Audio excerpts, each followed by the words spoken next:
کہ اگر خدا کو مان لے تو پھر سوال یہ ہے کہ خدا نے اس کائنات کو کیسے پیدا کیا. یہ ایک سوال آتا ہے ذہن میں، جس کے نہیں آتا وہ کہے گا پاگل پن ہے، خامخواہ اس پر کیوں سوچتے ہیں. لیکن جس کے ذہن میں سوال آ گیا اس کے لیے بڑی مصیبت ہو جاتی. وہ تو سوچتا ہے، انسان کا اختیار نہیں ہوتا اپنے ذہن پر. وہ لاکھ روکے اسے مت سوچو، وہ اور سوچے گا. یہ مصیبت ہے فلسفیوں کی. کیسے پیدا کیا؟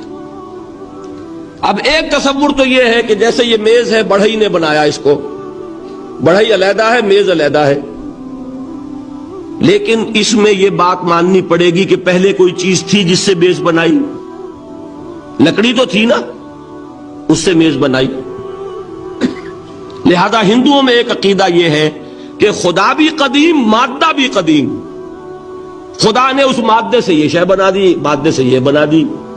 وہی مٹی کی تغاری ہوتی ہے، کمہار اس سے کوئی رکابی بنا دیتا ہے، کوئی وہ ہنڈیا بنا دیتا ہے، کوئی گھڑا بنا دیتا ہے.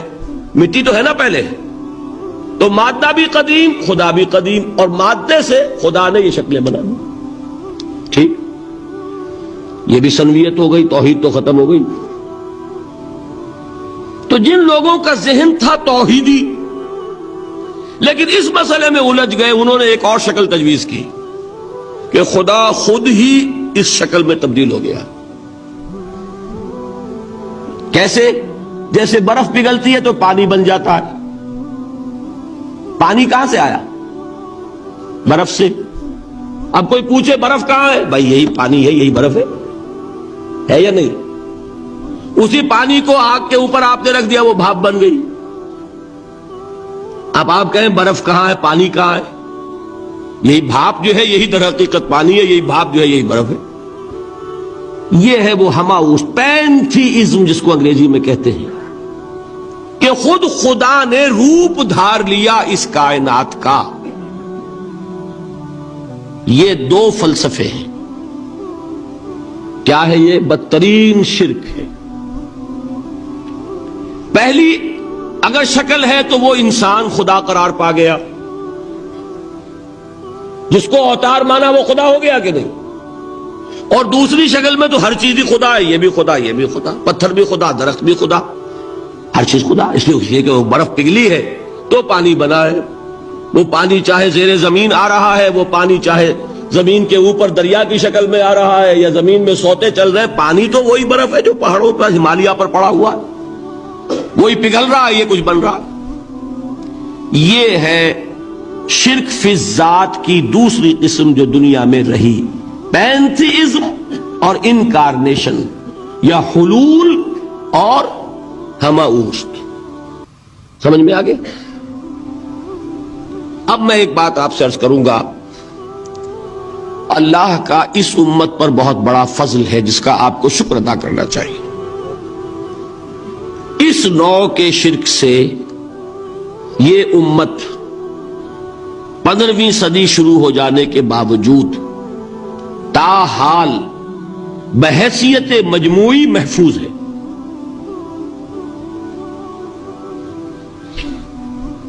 میں نے بحیثیت مجموعی کہا ہے. کوئی افراد یا عوام الناس یا جوہلا یا شعراء یا نعت گو وہ مبالغہ آرائی میں کوئی بات کہہ دیتے ہو تو وہ علیحدہ بات ہے. لیکن مسلمانوں میں کوئی مستند فرقہ اور اس کے جو مستند عقائد ہیں ان میں الحمدللہ آج تک ایسی کوئی چیز شامل نہیں. اس کا جب آپ تقابل کریں گے نا، آپ کا کیا خیال ہے عیسائیوں کو حضرت مسیح سے کتنی محبت تھی؟ اس کا تقابل کیجئے جو محبت مسلمانوں کو رہی حضور کے ساتھ. عیسائیوں کی محبت عشر عشیر نہیں بنے گی. اس محبت کے باوجود کہ ہمیں 10 گنا 100 گنا 1000 گنا زیادہ محبت ہے حضور کے ساتھ، لیکن دیکھیے کہ انہوں نے خدا کا بیٹا بنا دیا. یہاں کسی نے حضور کے بارے میں یہ بات آج تک کہی؟ یہ بہت بڑا کنٹراسٹ ہے نا. یہ در حقیقت عقیدت اور محبت کا غلو ہوتا ہے. تو عقیدت اور محبت کی کمی تو یہاں بھی نہیں، الحمدللہ ان سے زائد ہے. لیکن الحمدللہ ثم الحمدللہ ثم الحمدللہ خدا کا بیٹا تو کسی نے نہیں بنایا. اچھا میں ایک اور کنٹراسٹ آپ کو دکھاتا ہوں تاکہ آپ اللہ کا شکر کریں. حضرت علی کی کیا نسبت ہے حضور کے ساتھ؟ نبی اور امتی. حضرت علی کو خدا کہنے والے پیدا ہوئے کہ نہیں؟ بتائیے نا. کیا وجہ ہے کہ علی کو خدا کہنے والے پیدا ہوئے لیکن محمد کو خدا کہنے والا پیدا نہیں ہوا صلی اللہ علیہ وسلم ورضی اللہ تعالی عنہ؟ بہت اہم بات ہے، غور کیجئے گا اس میں. حالانکہ حضرت علی کا رتبہ کہاں، حضور کا کہاں. آج بھی آپ دیکھیے آپ کے جاہل عوام کے زبان پر نعرہ یا علی مدد کا ہوتا ہے یا محمد مدد کسی نے کہا آج تک؟ یہ یا محمد لکھنے کے کام آتا ہے صرف. وہ مسجد پہ لکھ دو تاکہ پتہ چل جائے یہ فلاں فرقے کی مسجد ہے، دوسرا خود ہی بھاگ جائے وہاں سے. یہ صرف اس کام کے لیے ہے. باقی جہاں اصل میدان میں بات آتی ہے کوئی نعرہ لگاتا ہے یا محمد مدد. محمد کا رتبہ اونچا یا علی کا؟ تو ان سے کیوں نہیں مدد مانگی؟ یہ سوالات آپ کے سامنے رکھ رہا ہوں میں. پھر یہ کہ جس طریقے سے کہ غوث اعظم کو پکارا جاتا ہے، کیا محمد کو پکارا جاتا ہے؟ کیا نسبت ہے؟ حضرت علی تو پھر بھی صحابی ہے، خلیفہ چہارم ہے، حضور کے چچا داد بھائی ہے، داماد ہے. غوث اعظم تو بہرحال وہ نسبت تو نہیں ہے. دیکھیے میں اس کا تعلق جوڑتا ہوں ختم نبوت سے. جس طرح اللہ نے خصوصی حفاظت فرمائی ہے قرآن کی، اسی طرح خصوصی حفاظت فرمائی ہے محمد الرسول اللہ. یہ اسپیشل پروٹیکشن ہے، ورنہ نہیں ہو سکتی تھی. یہ خصوصی تحفظ ہے اللہ. یہاں بگاڑ پیدا ہو جائے تو صحیح کون کرے گا؟ اب حضرت مسیح کی اصل حقیقت تو حضور نے آگے بتا دی. ذالک عیسی ابن مریم قول الحق الذی فیہ یمترون ما کان للہ ان یتخذ ولدا سبحانہ. یہ حضور نے آ کر حضرت مسیح کی حقیقت بیان کر دی کہ نہیں؟ سورہ مریم کی یہ آیات سنی تھی نجاشی رحمت اللہ علیہ نے جب حضرت جعفر ابن ابی طالب کی زبان سے، تو کیا کہا تھا تنکا اٹھا کر، خدا کی قسم جو ان آیات میں مسیح کا مقام بیان ہوا ہے مسیح اس سے تنکا بھر بھی زیادہ نہیں. لیکن اگر محمد الرسول اللہ کو خدا کا بیٹا بنا دیا گیا ہوتا یا خدا بنا دیا گیا ہوتا تو کون آتا اس کی اصلاح کے؟ جیسے قرآن مجید کا تحفظ ہے ایسے ہی محمد الرسول اللہ کا تحفظ ہے. وہ تحفظ ہوا کیسے ہے؟ جتنا قرآن مجید نے ایمفیسائز کیا حضور کی بشریت کو، قل انما انا بشر مثلکم، اے نبی ان کو بتاتے رہیے، بار بار بتائیے کہ مجھے کچھ اور نہ بنا لینا، میں بھی بشر ہوں، انسان ہوں. ہاں مجھ پر وحی ہوتی ہے، تم پر نہیں ہوتی، یہ فرق ہے. میں رسول ہوں، تم نہیں ہو. یہ بعد میں ذرا اور مسئلہ میں واضح کروں گا. ابھی صرف یہ نوٹ کیجئے کہ یہ تحفظ جو ہے، جیسے قرآن کو تحفظ دیا لیکن اس کے لیے ذرائع بھی ہے نا. یہ حفظ قرآن کا سلسلہ جو ہے یہ اس کا ذریعہ بنا. یہ رمضان میں تراویح جو ہے اس کا ذریعہ بنی. ہمارے ملکوں کے اندر تو حفاظ کو مسجدیں نہیں ملتی، تلاش کرتے پھرتے ہیں.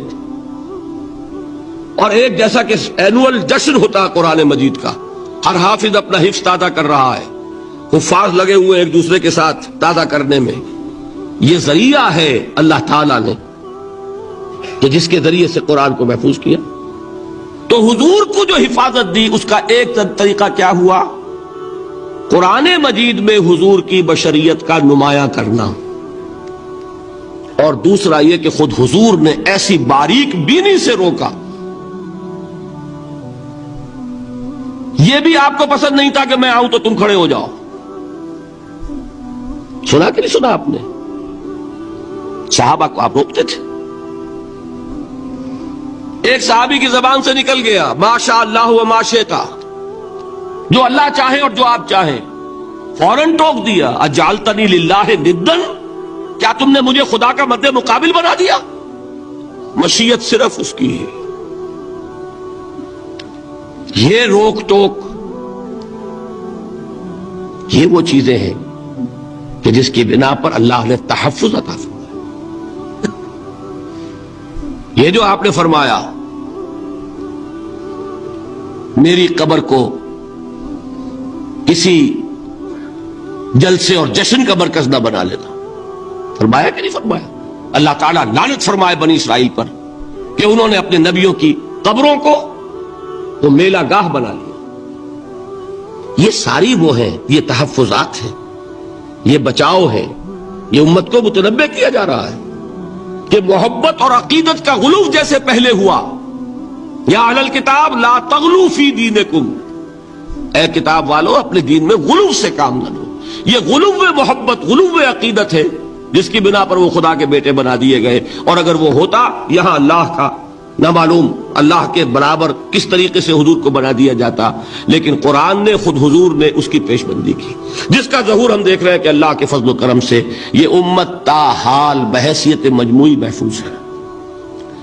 البتہ دیکھیے شاعروں کی باتیں اور ہوتی ہیں، اور عوام کی اور واعظوں کی اور نعت گوؤں کی باتیں جو ہے وہ اور ہیں۔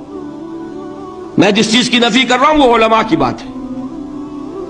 شاعروں کا تو قرآن مجید کے اندر خود ہی بھاڑا پھوڑ دیا اللہ نے، والشعراء یتبعهم الغاوون الم تر انہم فی کل واد یہیمون انہم یقولون ما لا یفعلون۔ مبالغہ نہ کریں تو شعر میں رنگ ہی پیدا نہیں ہوتا،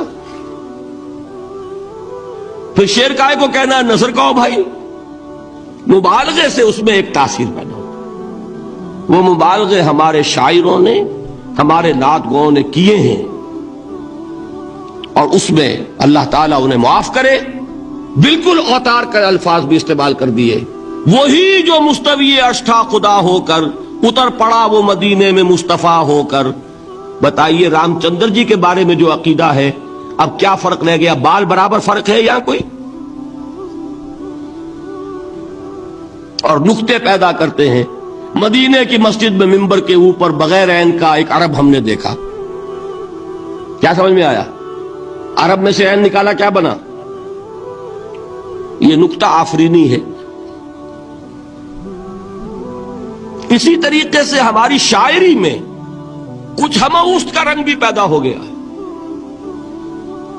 خود کوزاؤ، خود کوزا کرو، خود گلے کوزا، خود رندے سبو کش، خود برسر آکوزا خریدار بے آمد بشکست و رواں شد۔ وہ خود ہی کوزا ہے، خود ہی مٹی ہے جس سے کوزا بنا ہے، خود ہی کوزے کا بنانے والا ہے۔ سمجھ رہے؟ الفاظ تو بڑے پیارے ہیں، بڑے مزیدار ہیں، آدمی ایک دفعہ وجد میں آ جاتا ہے، لیکن ہے کیا؟ وہی ہے نا کہ وہی جو برف تھا پگھل کر پانی بن گیا۔ خود کوزاؤ، خود کوزا کرو، خود گلے کوزا، خود رندے سبو کش، خود ہی اس کوزے میں شراب ڈال کے پیتا بھی ہے، خود ہی مٹی ہے، خود ہی وہ بنانے والا ہے، خود ہی کوزا ہے، خود ہی اس میں شراب ڈال کے پیتا بھی، اور خود ہی اس کوزے کو توڑ کر اپنا راستہ بھی لیتا ہے۔ اب آپ اس پر سر دنیے اور جو چاہے کریں، لیکن یہ کہ اس کا ڈانڈے مل گئے کہ نہیں اسی ہماؤس سے؟ لیکن یہ کسی مفتی کی بات ہے کیا؟ یا کسی ائمہ دین میں سے کسی کا قول ہے؟ بھائی شاعروں کی باتیں سن لیا کریں، اللہ اللہ خیر سن۔ ان چیزوں کا بہت زیادہ سختی کے ساتھ نوٹس بھی لینے کا کوئی فائدہ نہیں ہوتا۔ بات وہ ہونی چاہیے کہ جو علماء کہہ رہے ہوں، مستند عقائد ہوں، جو ان کی کتابوں میں درج ہوں، ان سے بات ہونی چاہیے۔ تو یہ چیزیں، یہ گمراہیاں آئی ہیں، لیکن الحمدللہ ثم الحمدللہ کہ یہ عوام میں ہے، جہلاء میں ہے، شعراء میں ہے، نعت گوؤں میں ہے، یہ کسی بھی مستند دینی فرقے کے مستند علماء میں ہم کے ہاں موجود نہیں۔ البتہ ایک مسئلہ جو ہے نور اور بشر کا، وہ ذرا تھوڑا سا میں حل کر دوں آج۔ آپ سمجھتے ہوں گے لا ینحل ہے، میں نے جس طرح کہا تھا کہ امام بخاری کا قول بھی 100% درست اور امام ابو حنیفہ کا بھی 100% درست ثابت کیا کہ نہیں؟ اسی طرح میں کہتا ہوں جو حضور کو بشر کہتے ہیں وہ بھی 100% درست، جو حضور کو نور کہتے ہیں وہ بھی 100% درست۔ مطلب کیا ہے؟ دیکھیے، ہر انسان کے وجود کے دو حصے ہیں، میں نے پہلے دن شاید کچھ بیان کیا تھا۔ ایک خاکی وجود، اور اینیمل بینگ جو حیوان ہے ہمارا، ایک وہ روح ربانی جو اس میں پھونکی گئی۔ آدم میں جب وہ روح پھونکی گئی تب وہ مسجود ملائک بنے۔ فَإِذَا سَوَّيْتُهُ وَنَفَخْتُ فِيهِ مِن رُوحِي فَقَعُوا لَهُ سَاجِدِينَ۔ دو جگہ آئے تھے قرآن مجید میں ایک شوشے کے فرق کے بغیر، سورہ حجر اور سورہ صاد۔ جب میں اس کو پوری طرح تیار کر لوں اور اس میں اپنی روح میں سے پھونک دوں تو گر پڑنا اس کے سامنے سجدے میں۔ ہمارا جو خاکی وجود ہے وہ ظلمانی ہے، اور جو ہمارا روحانی وجود ہے وہ نورانی ہے۔ اس کی نسبت کس سے ہے؟ اللہ سے۔ بات سمجھ میں آئی؟ لیکن ہم نے اپنے اس نورانی وجود کو اپنے خاکی ظلمانی وجود میں دفن کیا ہوا ہے، اور محمد الرسول اللہ صلی اللہ علیہ وسلم کا وہ نورانی وجود آپ کے اس خاکی وجود پر اس درجے غالب تھا کہ وہ خاکی وجود معدوم کے درجے میں ہے، لیکن وہ حضور صلی اللہ علیہ وسلم پر اثر انداز نہیں ہو سکتا۔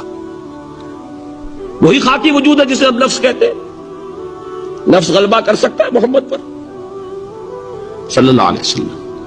حضور کی شخصیت کی نورانیت نے آپ کی شخصیت کے خاکی وجود کا احاطہ کیا ہوا، ہماری شخصیت کی ظلمانیت نے ہماری اس نورانیت کو گل کیا ہوا، دفن کیا ہوا، چھپایا ہوا ہے۔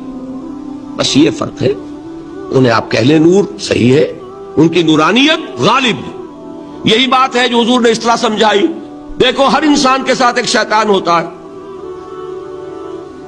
اب کسی صحابی نے بڑی جرت سے کام لیا، پوچھ لیا حضور کہ آپ کے ساتھ بھی ہے؟ ہر انسان کے ساتھ جو کہا نا، تو انسان تو ہے آپ بھی، یہ کہ آپ کے ساتھ بھی ہے؟ آپ نے فرمایا ہے، لیکن میں نے اسے مسلمان کر رکھا۔ بات ختم ہو گئی۔ نفی نہیں ہے، وہ میرے تابع ہے، میرا مطیع ہے، مجھے گدن نہیں پہنچا سکتا، ہے تو صحیح، لیکن نہ ہونے کے درجے میں آ گیا کہ نہیں؟ یہ ہے فرق سارا۔ اور میں یہاں پہ کوٹ کرنا چاہتا ہوں ایک بہت بڑے بریلوی مکتب فکر کے عالم دین، صاحب زادہ، نام میرے ذہن سے ایک دم اتر گیا، فیض الحسن، اللہ تعالیٰ ان کی خطاؤں سے درگزر فرمائے، ان کی مغفرت فرمائے۔ آپ نے سنا ہوگا نا نام۔ انہوں نے ایک روز تقریر کی جو میں نے سنی، اور تقریر کہاں کی؟ ساہیوال میں۔ وہاں کا ایک بہت مشہور چوک ہے، مہاجرین، مسجد مہاجرین کہلاتی ہے، وہاں تقریر تھی ان کی، میں نے سنی۔ ان کے الفاظ یہ تھے کہ کیا آپ لوگ ہمیں جاہل سمجھتے ہیں؟ کیا ہمیں عربی نہیں آتی؟ کیا ہم نے قرآن نہیں پڑھا جس میں بار بار یہ لکھا ہوا ہے کہ حضور بشر ہیں؟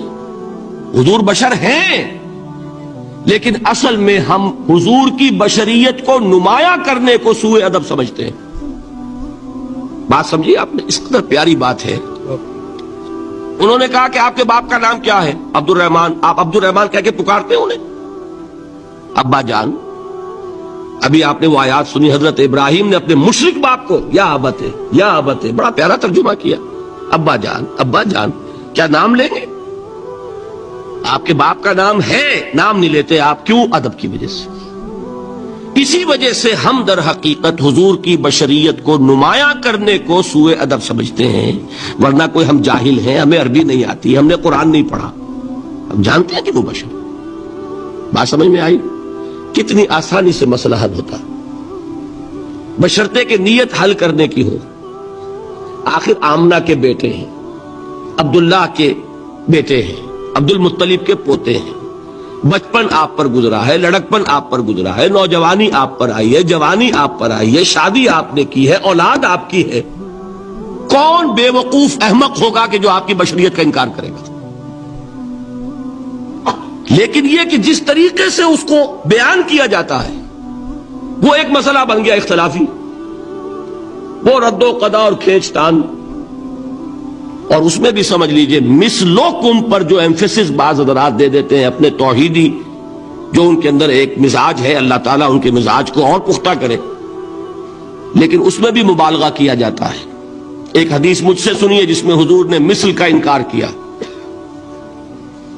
مثلکم کا مطلب اگر کسی نے یہ سمجھا کہ بالکل ہم جیسے ہیں تو بہت بڑی مغالطے میں. حضور صوم وصال سے منع فرماتے تھے، خود رکھتے تھے. صوم وصال کیا ہے؟ آج روزہ رکھا، شام کو افطار نہیں کیا، وہی روزہ رات بھر چل رہا ہے، اگلے دن بھی چل رہا ہے، شام تک کو جا کے پھر کھولا تو 2 دن کا صوم وصال ہو گیا. اگلے دن بھی نہیں کھولا، چلا تو 72 گھنٹے کا صوم وصال ہو گیا. یہ کیا ہے؟ صوم وصال. خود رکھتے تھے اور صحابہ کو روکا. صحابہ میں سے کسی نے ہمت کر لی، حضور آپ خود رکھتے ہمیں روکتے. فرماتے ہیں ایکم مثلی، تم میں سے کون مجھ جیسا ہے؟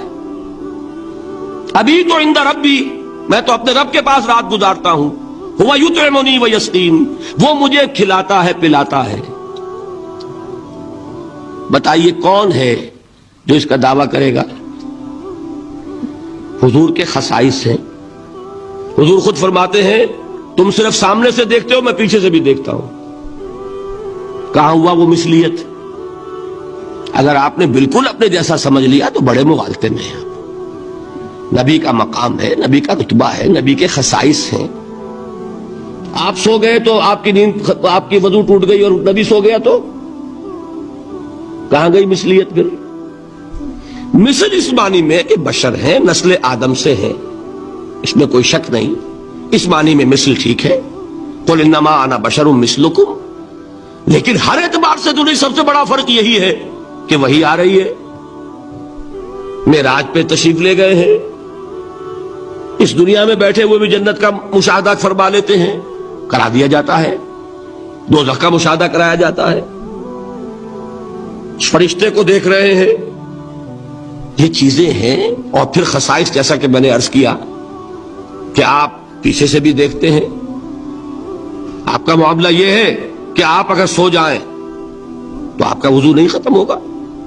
یہ ساری چیزیں جو ہے ان سب کو بیلنس کیجئے تو معلوم ہوگا کہ آپ بشر بھی ہیں 100% درست. لیکن آپ کی وہ نورانیت، آپ سراج منیر، ہدایت کا روشن چراغ، آپ کی جو روح انور ہے وہ آپ کے اس جسدی وجود پر اس طریقے سے حاوی ہے کہ گویا کہ اس نے اس کی ظلمانیت کو ختم کر کے رکھ دیا. اس معنی میں کوئی کہے نور مجسم تو مجھے کوئی اعتراض نہیں. یہ ہے ان چیزوں کو جمع کرنے کی شکل، خواہ مخواہ کی کھینچ تان کے سوا کچھ نہیں. بہرحال یہ پہلا حصہ ختم ہوا، شرک فی الذات. اب آئیے شرک فی الصفات. میں نے عرض کیا تھا کہ یہ ایک بڑا علمی مسئلہ ہے اور اس میں ٹھوکر لگ جاتی ہے. وجہ کیا ہے اس کو سمجھ لیں. بنیادی بات، ہماری زبان جو ہے وہ بہت محدود ہے. ہماری ہی زبان ہے جسے اللہ نے ذریعہ بنایا اپنی ہدایت کا، ورنہ ہمارے پلے نہ پڑتی بات، ظاہر ہے نا. لیکن ہماری زبان کی محدودیت ہے. اس محدودیت کا ایک مظہر یہ ہے کہ ہم جو الفاظ اللہ کے لیے بطور صفت استعمال کرتے ہیں وہی الفاظ مخلوقات کے لیے بھی کر لیتے ہیں. اللہ موجود، ہم بھی موجود. اللہ زندہ، ہم بھی زندہ. اللہ علیم، تو انسان علیم بھی علیم نہیں، علامہ بھی ہے کہ نہیں؟ یہ تو بڑا مبالغے کا لفظ ہے. انسان علامہ ہے کہ نہیں؟ اللہ دیکھتا ہے، بصیر ہے، ہم بھی بصیر ہیں۔ اللہ سنتا ہے، سمیع ہے، ہم بھی سنتے ہیں۔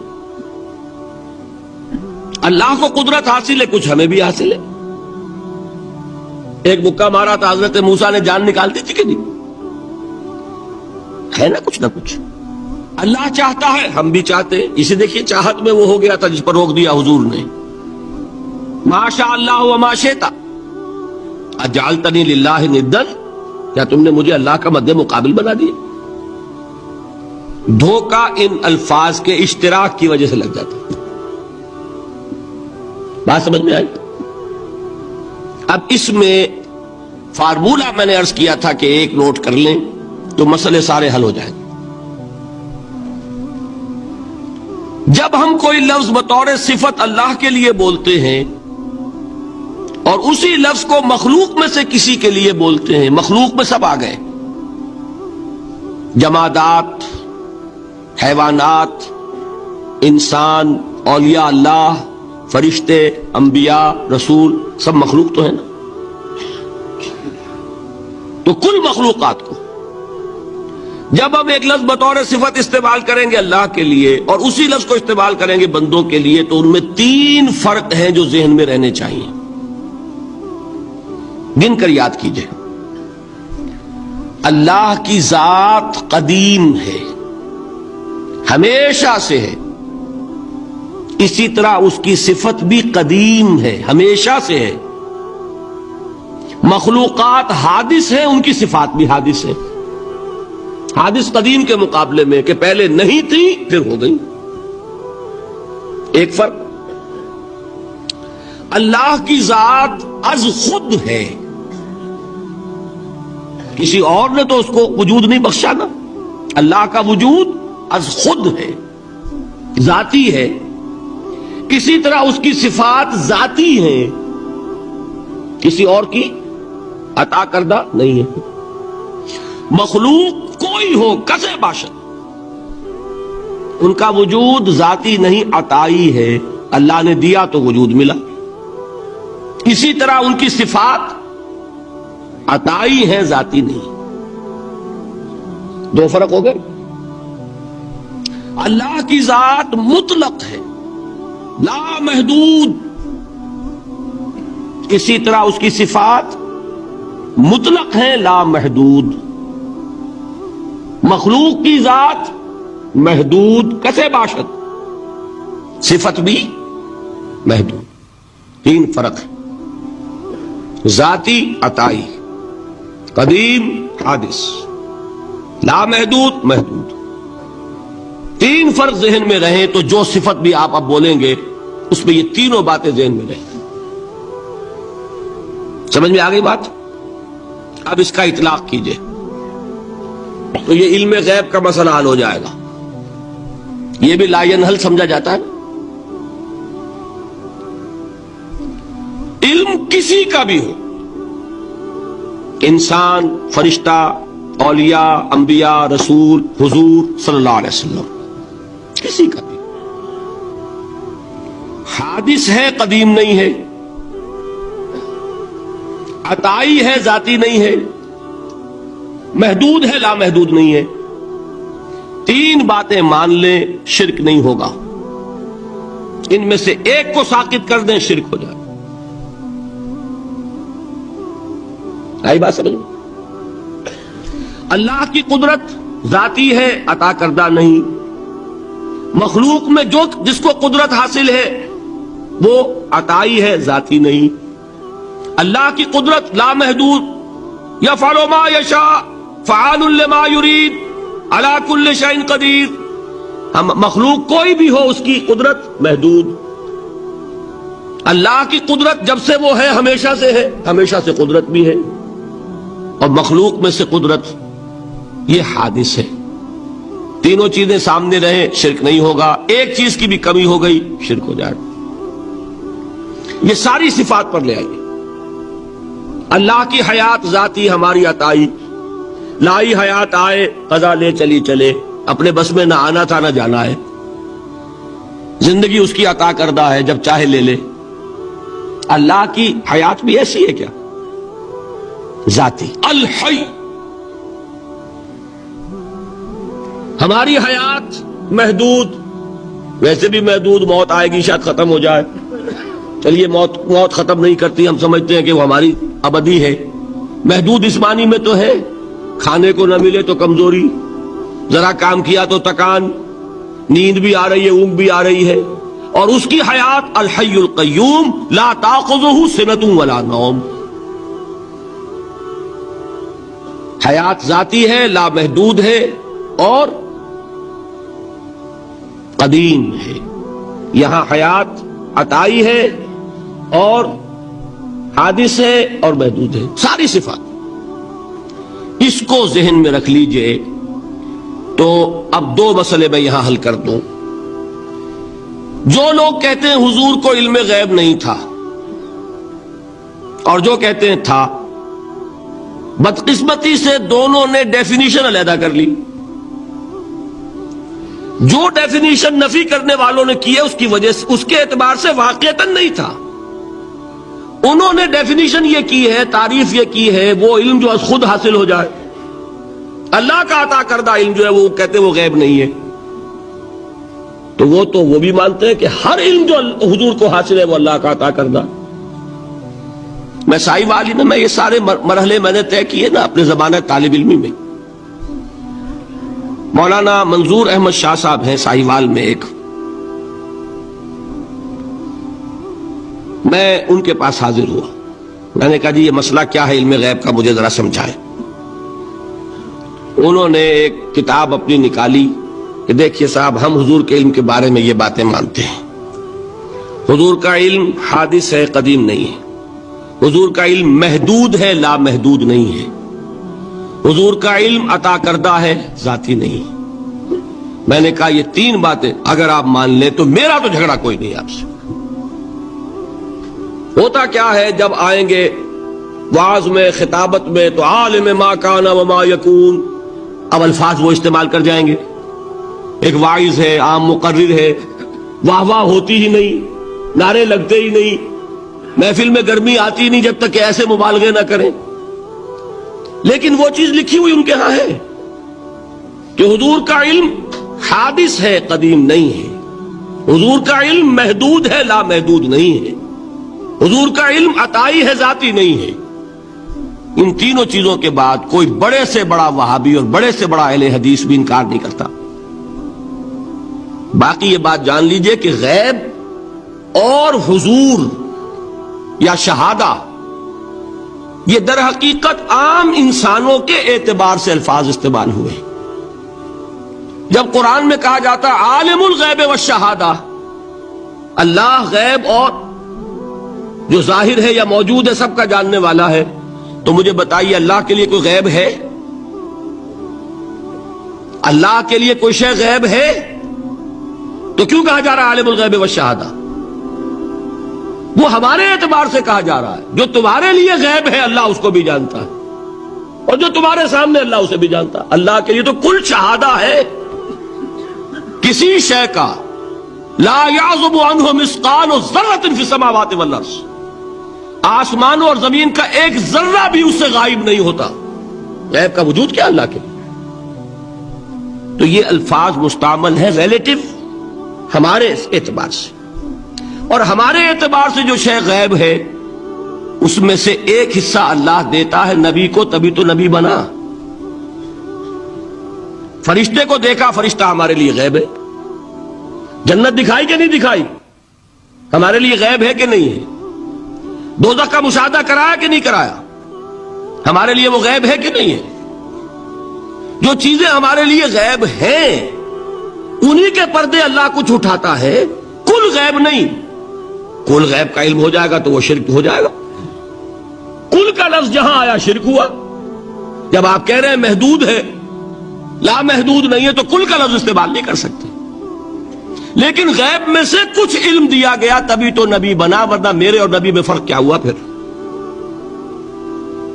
البتہ یہ کہ وہ غیب کا علم ہو یا حاضر کا علم ہو، سائنٹیفک نالج ہو یا وحی کا علم ہو، کوئی بھی علم ہو، آیت الکرسی کے الفاظ نوٹ کیجئے، یعلم ما فی السماوات و ما فی الارض، وہ جانتا ہے ولا یحیطون بشیء من علمہ الا بما شاء، مخلوق میں سے کوئی بھی اس کے علم میں سے احاطہ نہیں کر سکتا مگر جتنا وہ چاہے۔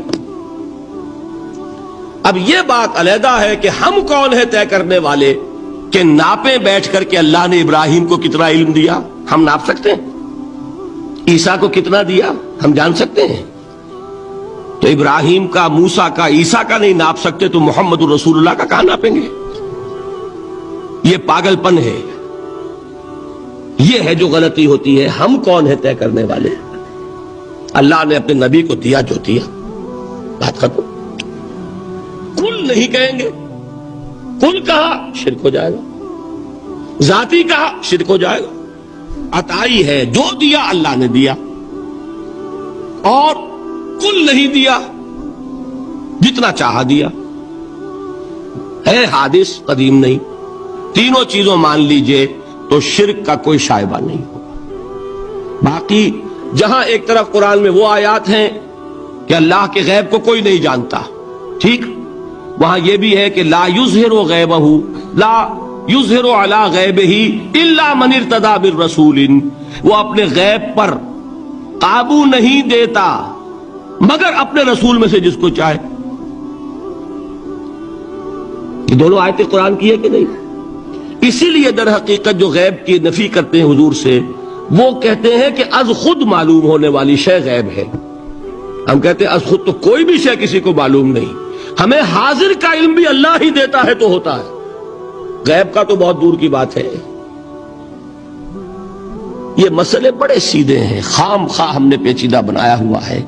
خدا کے لیے ان مسئلوں کو سلجھائیے اور جوڑیے، کاٹنے کی بجائے جوڑنے کی فکر کیجیے کہ بھائی یہ اپنی اپنی جگہ پر علیحدہ علیحدہ تم نے تعریفیں کر رکھی ہیں اس لیے جھگڑ رہے ہو، ورنہ دونوں باتیں صحیح ہیں۔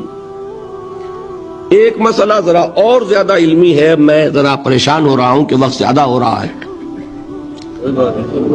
وہ مسئلہ ہے وحدت الوجود کا۔ ہمارے بہت سے صوفیہ وحدت الوجود کے قائل ہیں، اور ہمارے کچھ لوگ جو معترض ہیں وہ وحدت الوجود اور ہمہ اوست کو کنفیوز کر دیتے ہیں، ایک سمجھ لیتے ہیں۔ ہمہ اوست میں بیان کر چکا ہوں کہ بدترین شرک ہے، وحدت الوجود اور شے ہے، باریک باتیں سمجھ میں نہیں آتی عام لوگوں کے، سادہ ترین الفاظ میں آپ کو سمجھاتا ہوں۔ ایک نظریہ یہ ہے کہ اللہ ہی نے یہ روپ دھار لیا، یہ ساری چیزیں بالفعل موجود ہیں، یہ بھی ہے، یہ بھی ہے، یہ بھی ہے، اور یہ سب اللہ ہی ہے۔ یہ بدترین شرک ہے، شرک فی الذات۔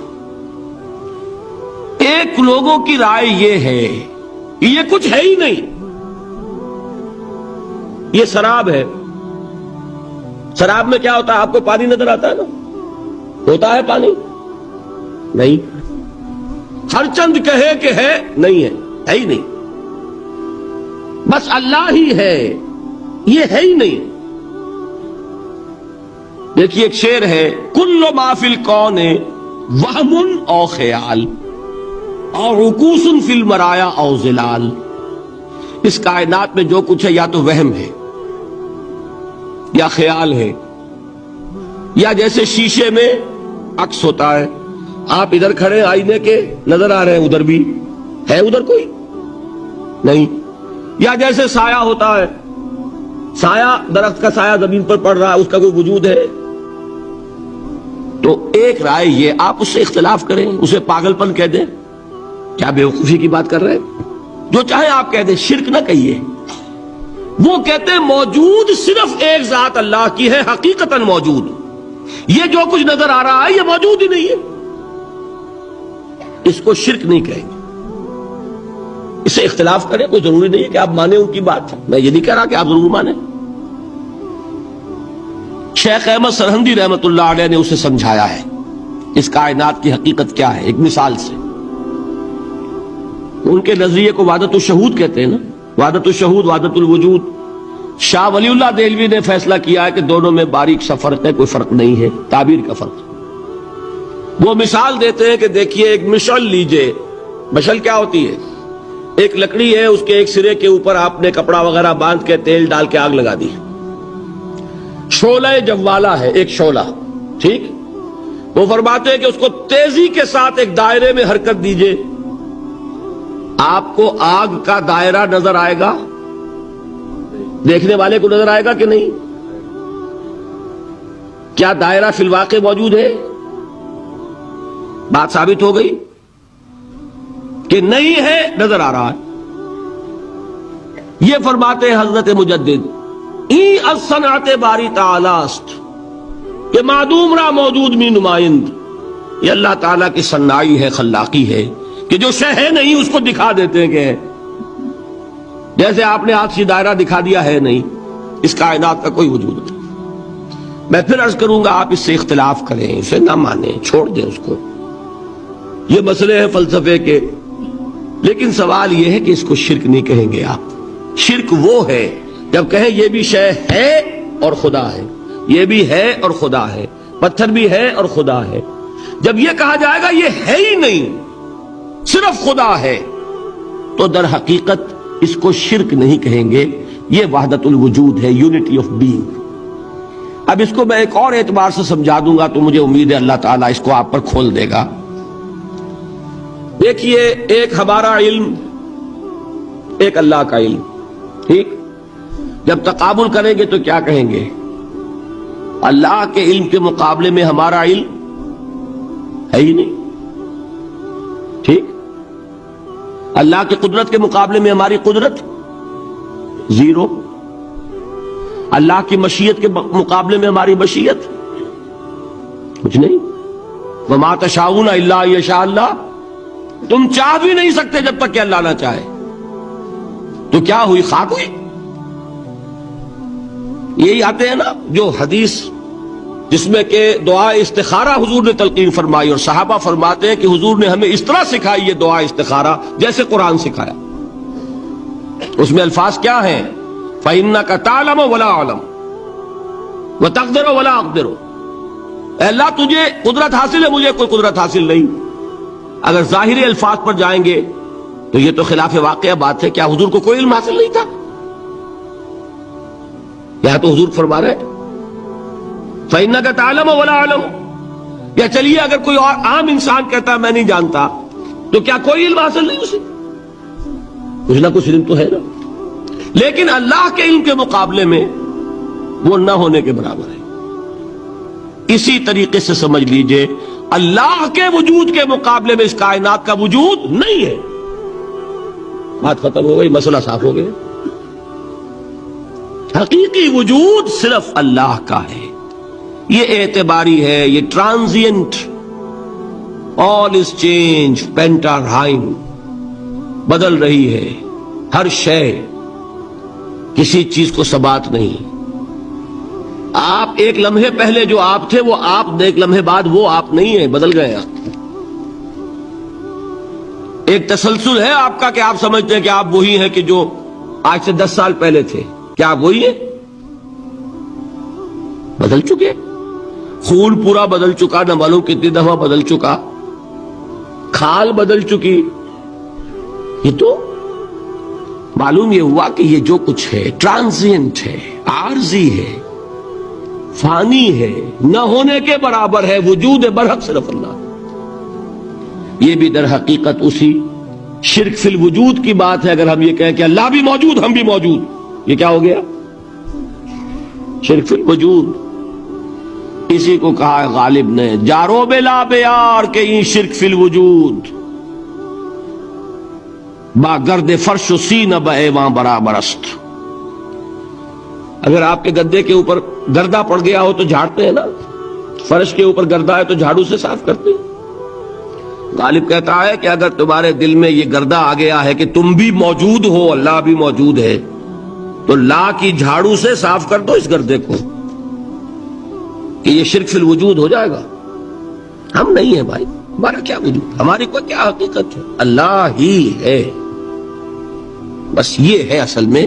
پھر میں عرض کروں گا کوئی قبول کرے نہ کرے، اسے گمراہی کہے، اس کو جھوٹ کہے، اسے پاگل پن کہے، میں نہیں جھگڑوں گا۔ لیکن شرک نہیں کہہ سکتے آپ اس کو. شرک وہ ہماوست ہے، اس میں اور اس میں زمین و آسمان کا فرق. اب آئیے آخری شرک، شرک فی العبادت یا شرک فی الحقوق. اللہ کے حقوق کے لیے ایک لفظ استعمال کریں گے تو وہ کیا ہے؟ عبادت. وما خلقت الجن والانس الا لیعبدون، میں نے جنوں اور انسانوں کو پیدا ہی اس لیے کیا کہ میری عبادت کریں. اب عبادت میں شرک اگر ہوگا تو یہ شرک کی تیسری قسم ہو جائے گی.